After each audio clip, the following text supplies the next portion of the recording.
దయచేసి తల్లులు ఇంకా మాటలు వినబడుతున్నాయి. అంటే మాట్లాడదంటే మాట్లాడమని కాదు, దయచేసి అమ్మ ఎడం పక్కన ఉన్నటువంటి వాళ్ళు తల్లులు మాట్లాడకండి. అంటే మాట్లాడద్దు అంటే మాట్లాడమని కాదు.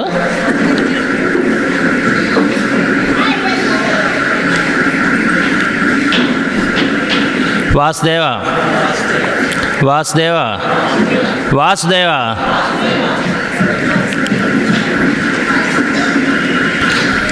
మాస్టర్ ఈకే గారు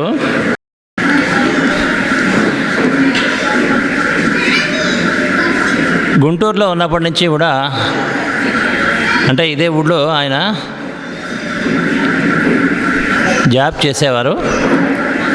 చేసినప్పటి నుంచి కూడా ఇక్కడే ఆయన కార్యక్రమాలన్నీ కూడా మొదలుపెట్టి చేసేవారు. చేస్తున్నప్పుడు మొట్టమొదటిగా ఏం చేసేవారంటే ఈ పూజలన్నీ కూడా ఆయన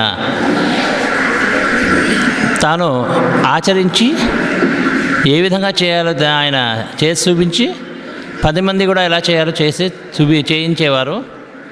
అన్నిటికంటే ముఖ్యమైనటువంటి విషయం ఏంటంటే ఏ విషయంలో కూడా దాపరికం అనేటువంటిది లేకుండా ఉండడం అనేటువంటిది ఏదైతే ఉన్నదో దానిని ఆయన ఆచరించి చూపించారు. మంత్రము అనేటువంటి దాన్ని ఎవరైనా ఉపదేశించినప్పుడు ఆ మంత్రం కనుక బయటికి ఉచ్చరించినట్లయితే మనకి ఎవరైతే ఇచ్చారో వాళ్ళ యొక్క పర్మిషన్ లేకుండా బయటికి ఉచ్చరించకూడదు అనేటువంటివి కొంతమంది తెలియక ఉండేవి. ఇప్పటికి కూడా కొంతమందిలో ఉండొచ్చు. కానీ మననాత్ త్రాయతే ఇది మంత్ర అని చెప్పి, అంటే మననం చేసుకోవాలి. మనము మననం చేసుకోవడం అనేటువంటిది ఏదైతే ఉందో ఆ మననం చేసుకున్నట్లయితే మంత్రం అనేటువంటిది ఫలిస్తుంది. అంటే ఏ విధంగా అంటే మాస్టర్ ఈకే గారు ఏం చేసేవారంటే బయటికి ఉచ్చరించడం అనేటువంటిది ఉచ్చరించేవాడు. బయటికి ఉచ్చరించచ్చా మంత్రం అనేటువంటిది అంటే ఓం నమో నారాయణాయ అనేటువంటి మంత్రాన్ని గురువు ఉపదేశించిన తర్వాత గురువు చెప్పారట ఇది బయటికి అసలు ఉచ్చరించకూడదు అని. ఏమండి అన్నట్ట. ఎవరు? రామానుజులు వారు శిష్యులు. ఎందుకు గురువు గారు అన్నట్ట. చాలా పాపం వస్తుందన్నట్ట. పాపం వచ్చేట్లయితే మంత్రాన్ని ఎందుకు మనం ఉచ్చరించడం అంటే మంత్రం ఉచ్చరించడం వల్ల పాపం వస్తుందని కాదు నాయన.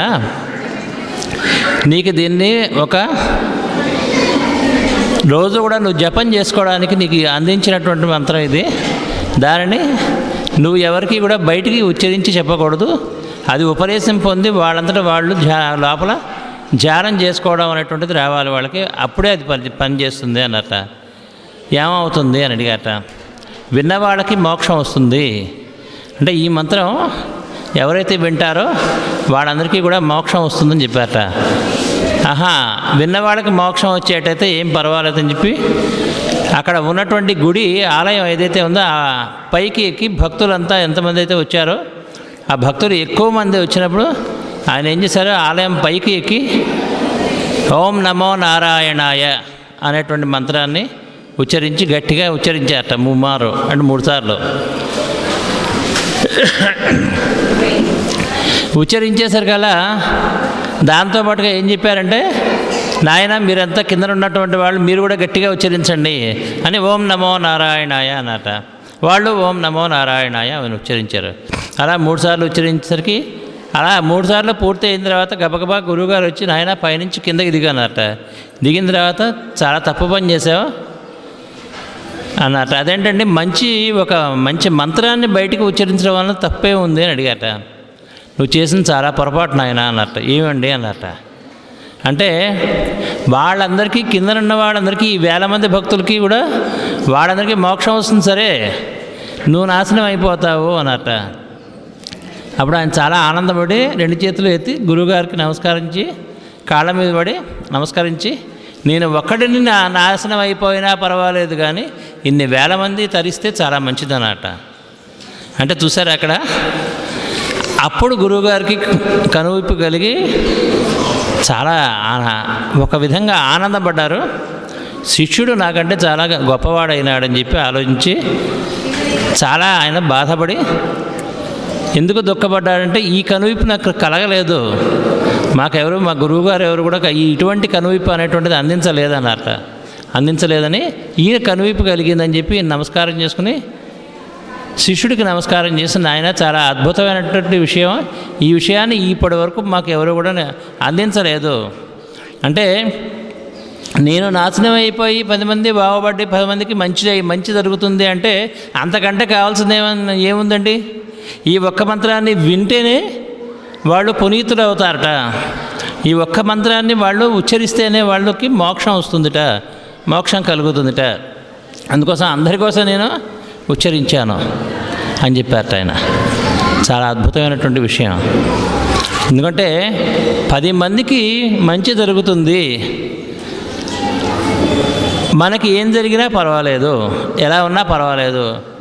అంటే ఒక విషయం గుర్తుపెట్టుకోవాల్సింది ఏంటంటే భగవంతుడు కూడా ఏం చేస్తాడు, 10 మందికి మంచి జరిగేటువంటి విషయం ఏదైనా ఎవరైనా చేస్తున్నారంటే వాళ్ళకి కూడా ముందు మంచి జరిగేటట్టుగానే చూస్తారు. అది భగవంతుడు చేసేటువంటిది. అంతేగాని భగవంతుడు ఎప్పుడు హాని కలిగించడు. అందుకోసం మాస్టర్ ఈకే గారు ఏం చేశారంటే ఆయన ఉచ్చరించి ఆయన ఆచరించి 10 మందికి నేర్పి అందరూ కూడా ఉచ్చరించి ఆచరించేటువంటి విధానాన్ని ఆయన చూపించారు. కొన్ని సంవత్సరాలు ఆయన దీక్షలు చేశారు. ఏమిటి దీక్షలు చేశారంటే మంత్రోపదేశం అనేటువంటి దాని, అంటే మంత్ర జపం చేసి దీక్షలు చేశారు ఆయన. అంటే దీక్షలు చేయడం అనేటువంటిది ఒక ఇది ఉన్నదా, నిజంగా చేస్తారా, దానివల్ల ఏమిటి ఫలితం అన్నట్లయితే దానికి పెద్దలు చెప్పేటువంటి మార్గం ఒకటి ఉంది. ఒకే మంత్రాన్ని అలా మనం ఉచ్చరిస్తూ ఉంటే దాంట్లో నిద్రాహారాలు అనేటువంటివి కూడా మనం మర్చిపోయి దాంట్లో జీవించడం అనేటువంటిది, ఆ మంత్రం ఏదైతే ఉన్నదో ఆ మంత్రం మనలో జీవించడం అనేటువంటిది ఎప్పుడైతే వస్తుందో, అంటే చూడండి చాలా విచిత్రమైనటువంటి విషయం ఏంటంటే మనం ఆ మంత్రంలో జీవించడం ఒకటి, ఆ మంత్రం మనలో జీవించడం ఒకటి, 2 ఉంటాయి. ఆ 2 కూడా కలిపి ఎవరైతే ధ్యానం కొన్నాళ్ళ అయ్యేసరికి ఏమవుతుంది, బయటికి విచ్చరించి ఆ మంత్రాన్ని కనుక మనం వింటూ ఉంటే అటువంటి సాధన అనేటువంటిది జరుగుతుంది. అందుకే చూసారా, మొట్టమొదటి రోజున మనకి కొంచెం విచిత్రంగా ఉండొచ్చు, మొట్టమొదటి రోజున నోరు తిరగకపోవచ్చు. చూసారా, వేదం నేర్చుకోవడానికి పిల్లలు పెద్దలు కూడా వస్తూ ఉంటారు. విశాఖపట్నంలో మేము వేదం నేర్పిస్తూ ఉంటాము. ఏది పురుషోక్తం చెప్తాను చెప్పండి అని చెప్పి ఓం తచ్చమ్యోరా వృణీమహే అని చెప్తే వాళ్ళు ఒకళ్ళిద్దరు బాగానే పలుకుతారు, ఒకళ్ళిద్దరు పాప సరిగా పలకలేకపోవచ్చు, ఒకళ్ళిద్దరు పలకబోయి ఆగిపోతారు. ఎందుకు అంటే ఇంతకుముందు ఎప్పుడు కూడా ఇది నేర్చుకోలేదు, ఇంతకుముందు ఎప్పుడు కూడా పలకలేదు, ఇంతకుముందు ఎప్పుడు కూడా ఇటువంటిది ఉచ్చారణ అనేటువంటిది చేయలేదు. కాబట్టి ఈ రోజున మనం ప్రారంభించి మొట్టమొదటిగానే ఉచ్చరించినప్పుడు చాలా కష్టం అవుతుంది.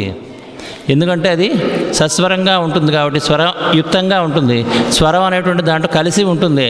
ఆ స్వరంతో పాటు మనం చక్కగా మొదలుపెట్టామో అది వింటున్నప్పుడు చాలా హాయిగా ఉంటుంది.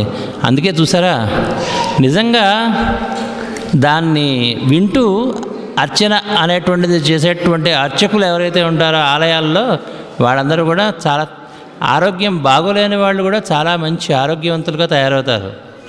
ఎందుకంటే దాంట్లో ఉన్నటువంటి శబ్దం అటువంటిది. ఆ శబ్దాన్ని కనుక విన్నట్లయితే మంచిది. అందుకే ఏది కూడా లోపల జపం చేయకండి, బయటికి చేయండి. ఎందుకు బయటికి చేయడం?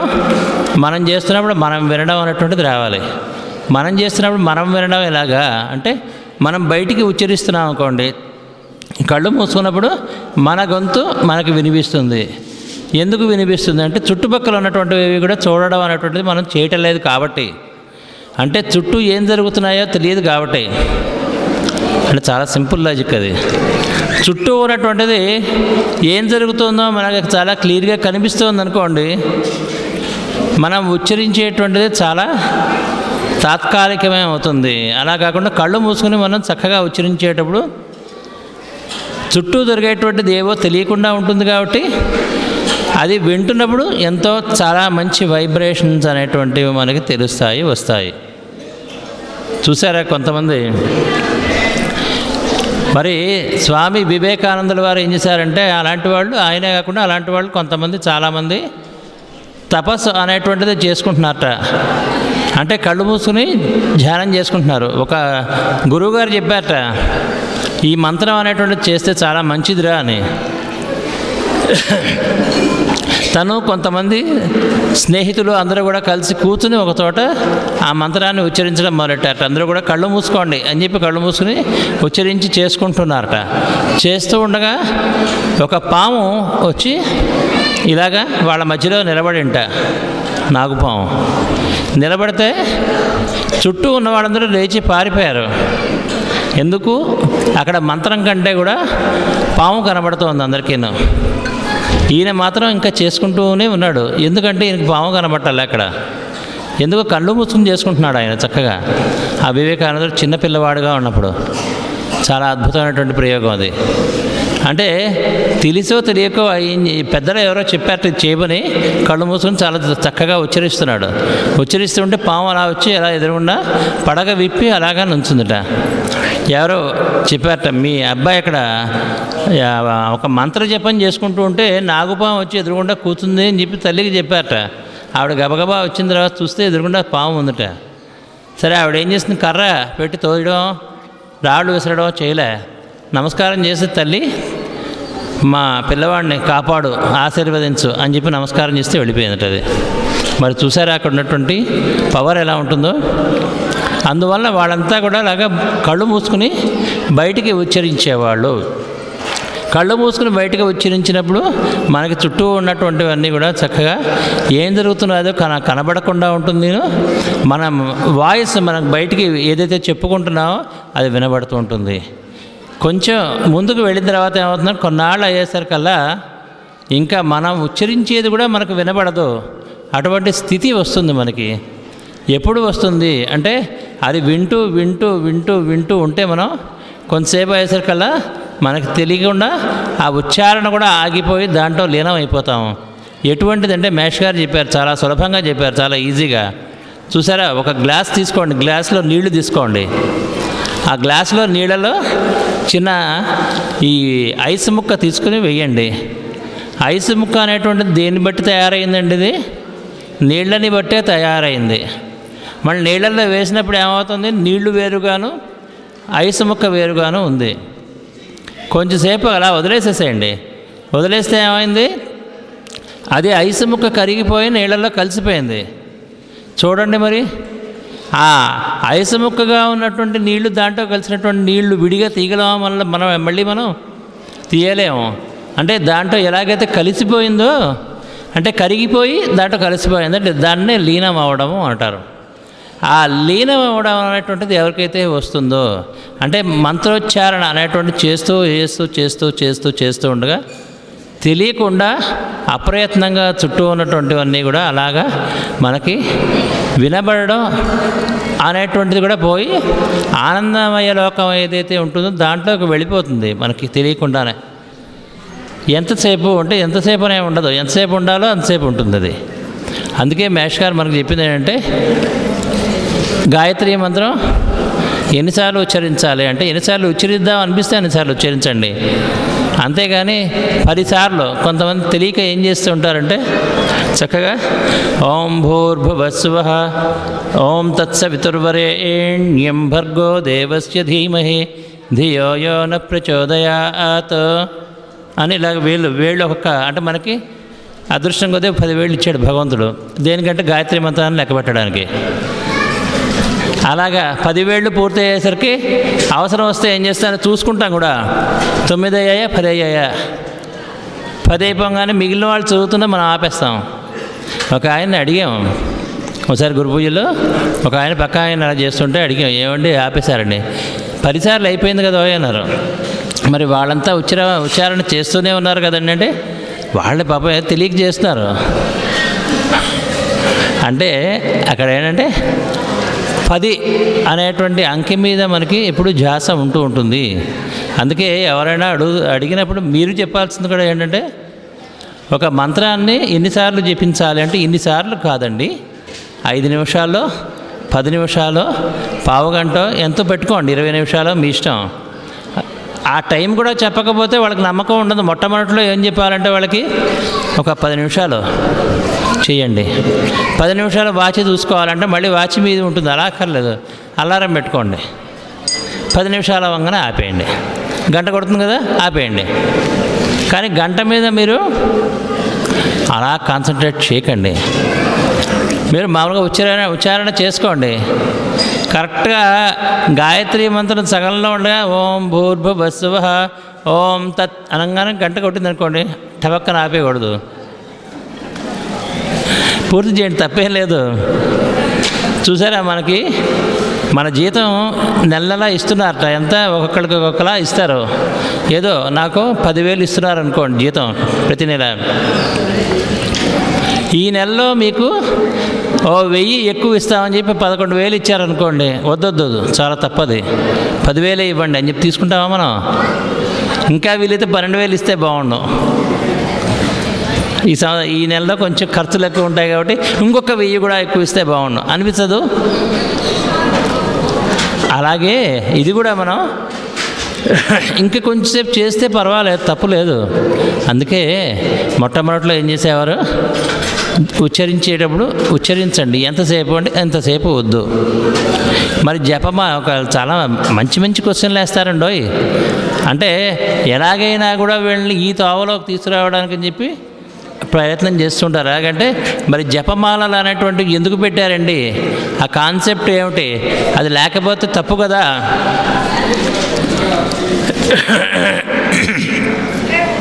కోటి లలితా సహస్రనామ పారాయణ చేసిన వాళ్ళకి చాలా ముక్తి కలుగుతుందట, మోక్షం వస్తుందట, తర్వాత ఇంకా జన్మ ఉండదుట. ఏమండి, దేనికండి? తర్వాత జన్మలో మనం ఏం చేస్తాం అనేటువంటిది అక్కడ ఈ జన్మలో ఏం చేస్తామో చేయండి, అంతేకాని తర్వాత జన్మ తర్వాత చూసుకోవచ్చు. దానికోసం ఏం చేస్తూ ఉంటాడంటే, నాబోటి వాడు ఏం చేస్తాడంటే చక్కగా కోటి లలితా సహస్రనామం ఎంతసేపట్లో పూర్తవుతుంది, ఎన్ని రోజుల్లో పూర్తవుతుందంటే పొద్దున్న లేచిన దగ్గర నుంచి బ్రష్ చేసేసుకుని కాఫీ తాగేసో పాలు తాగేసో చేస్తాం అనుకోండి, మొదలుపెట్టి చేస్తూనే ఉంటాం.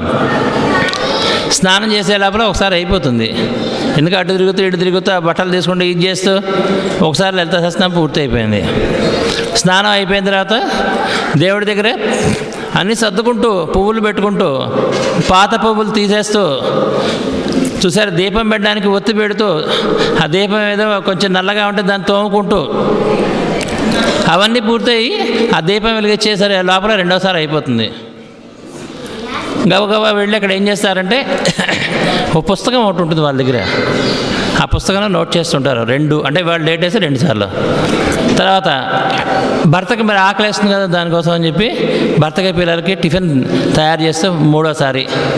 ఆ తర్వాత దేవుడి దగ్గరే మరి దేవుడిని కూడా ఉద్ధరించాలి కదండి, దేవుడి దగ్గర కూర్చుని అదోసారి, 4వసారి వంట చేస్తూ 5వసారి, మధ్యాహ్నం పడుకుని లేచిన తర్వాత ఒకసారి, సాయంత్రం శుభ్రంగా స్నానం చేసి ఇంకోసారి, 6 సార్లు.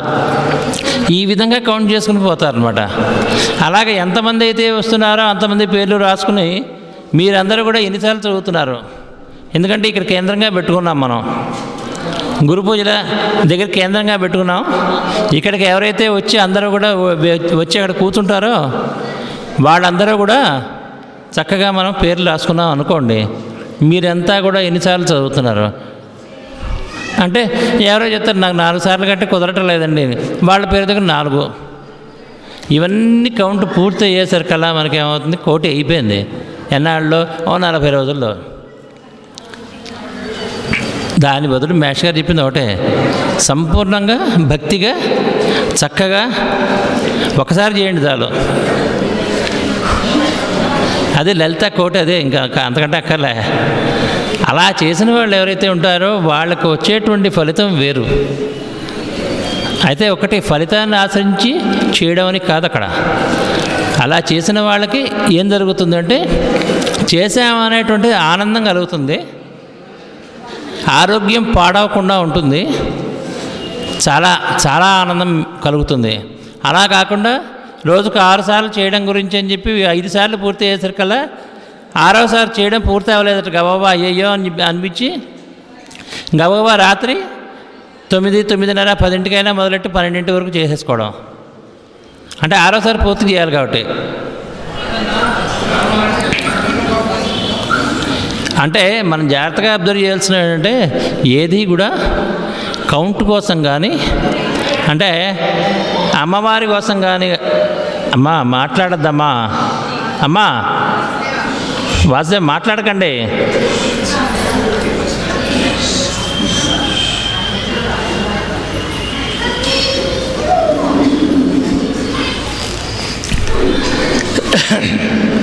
అందువల్ల ఏంటంటే జాగ్రత్తగా మనం చక్కగా ఆనందంగా మనం చేయడం. ఒక చోట చాలా పెద్ద ఎత్తులో మంత్ర జపం జరుగుతూ ఉంటే మనవాడే చిన్న పిల్లవాడే ఒక ఆయన, చిన్న ఆయనే వెళ్ళి ఏం చేశాడంటే కూతురు చాలా చక్కగా దీక్షగా చేస్తున్నాడు. చాలామంది చేస్తున్నారు. అందులో ఒక ఆయన, పెద్ద ఆయన చాలా నిష్టగా పట్టుబట్టలు కట్టుకుని చక్కగా ఈ జపమాల అందుకుని తీసుకుని చేస్తున్నట్టు ఆయన చేస్తూ ఉంటే ఈ కుర్రవాడిని రోజు చూస్తున్నాడు 2 పూట్లను. చాలా ఆనందంగా బ్రహ్మాండంగా శ్రద్ధాభక్తులతో చేస్తున్నాడు. చేస్తూ ఉంటే ఒకరోజు మధ్యలో అడిగాట ఆయన, మధ్యలో కొంచెం బ్రేక్ వస్తే అక్కడ అడిగాడు, ఈయన ఆయన అంత శ్రద్ధాభక్తులతో ఎలా చేయగలుగుతున్నావు? ఏమండి అంటే 40 సంవత్సరాల నుంచి నేను చేస్తున్నా కానీ నీ అంత శ్రద్ధాభక్తులు రావటం లేదు. అంటే ఓ పని చేస్తారా సార్ అన్నారు. ఏంటి చెప్పను ఆయన అన్నారు. ఇప్పుడు మీ చేతిలో ఉన్నటువంటి జపమాల ఉన్నది కదా, అది నా చేతికి ఒకసారి ఇవ్వండి సార్ అన్నాడు. ఎందుకు బాబు, మరి ఎలాగ లెక్క మర్చిపోతాను, నేను రాసుకుంటున్నా కదా అన్నారు. ఎంత లెక్క అయిందో నేను చెప్తాను, అది రాసుకుందరు కానీ పర్వాలేదు, ఆ జపమాల ఇలా ఇవ్వండి అని చెప్పి తీసుకుని ఈ ఒక్క పూట మీరు చేయండి చాలు అంటే ఆ ఒక్క పూట చేశాడు ఆయన. చాలా ఆనందపడి, అంటే 2 గంటల సేపు కూర్చుని, అంటే రోజుకి 4 గంటల సేపు కూర్చుని జపం చేయడం ఒకటే. పొద్దున పూట 4 గంటలు, సాయంత్రం 4 గంటలు. 2 గంటలు పూర్తి అయిన తర్వాత మధ్యలో రెస్ట్ ఇచ్చేవారు. లేచి ఒకసారి కాళ్ళు విదిలించుకుని మళ్ళీ కాళ్ళు నొప్పుడుతాయి కదండి ఎక్కువసేపు కూర్చుంటే, అందుకోసమని లేచి మంచినీళ్ళు తాగేవాడు. మంచినీళ్ళు తాగేసి మళ్ళీ వచ్చి కూర్చొని చేసేవారు. ఆ గ్యాప్లో ఏం చేశాడంటే ఆ మాల, చేతిలో ఉన్నటువంటి మాలను తీసుకున్నాడు పిల్లవాడు. తీసుకుని ఇప్పుడు చేయండి అన్నాడు. ప్రతిరోజు కూడా ప్రతి పూట ఏమయ్యేదంటే 2 గంటలు ఎప్పుడు పూర్తి అవుతుందా, లేచి నుంచుందామా అనిపించేదట మాల తిప్పుతున్నంతసేపు. ఇందుకు కాళ్ళే పుట్టేవి. ఆ 2 గంటలు పూర్తి అయ్యేసరికి హమ్మయ్య అనిపించేది. అలా కాకుండా ఇవాళ ఏం చేశాడంటే చేతిలో ఉన్నటువంటి మాలను తీసేశారు కదా, మొత్తం పూర్తి అయిపోయింది. అప్పుడే అయిపోయింది 2 గంటలు అనిపించింది. అంటే ఏమైంది, ఇందాక మనం చెప్పినట్టుగా ఆ నీళ్ళలో ఐసుగడ్డ వేసినప్పుడు అది ఎలాగైతే లీనమైపోయిందో ఆ విధంగా ఈ మంత్రంలో లీనమైపోయారు ఆయన. అది రావాల్సింది. అప్పుడు అన్నారు ఆయన, అదేంటి మరి లెక్క ఎలాగానే, లెక్క అవసరం లేదండి, ఇప్పుడు ఎలాగైతే మీరు చేశారో ఇది కావాల్సిందంటే అప్పుడు ఆయన అన్నారు, 40 సంవత్సరాల నుంచి నేను చేయలేనిది ఈ ఒక్క నిమిషంలో చేశారు. ఎలాగ బాబు అంటే, మా గురువుగారు అయినటువంటి ఎక్కిరాల కృష్ణమాచార్య గారు నేర్పినటువంటి విధానం అండి, ఇంతకంటే ఏం లేదన్నారు ఆయన. ఆ పిల్లవాడు, చిన్నపిల్లవాడు. ఆ రోజు నుంచి ఆయన జపమాల ఆయన పెట్టెలో పెట్టేసుకుని వచ్చేసి ఇక్కడ కూర్చొని చేసుకోవడం మొదలెట్టాడు ఆయన. అది జరిగేటువంటిది. అంటే ఏం చేస్తున్నాం మనం అంటే, పెద్ద పూస కోసం మనం వేచి ఉండద్దు ఒకటి. రెండవది ఏంటంటే ఎన్నిసార్లు ఉచ్చరించడం అది వద్దు. ఎంతసేపు చేద్దామనిపిస్తే అంతసేపే చేయండి. దానికోసం అని చెప్పి మేష్ గారు ఏం చేశారంటే, మొట్టమొదట ఎక్కడి నుంచి ప్రారంభం చేయాలి, ఏ మంత్రంతో ప్రారంభం చేయాలి అని అడిగితే ఆయన చెప్పారన్నమాట. మొట్టమొదట దేంతో చేస్తావు నువ్వు అని అడిగారు. అంటే ఆయన ఇవన్నీ కూడా చాలా విచిత్రంగా ఉండేవి, చాలా విచిత్రమైనటువంటివి. ఏంటంటే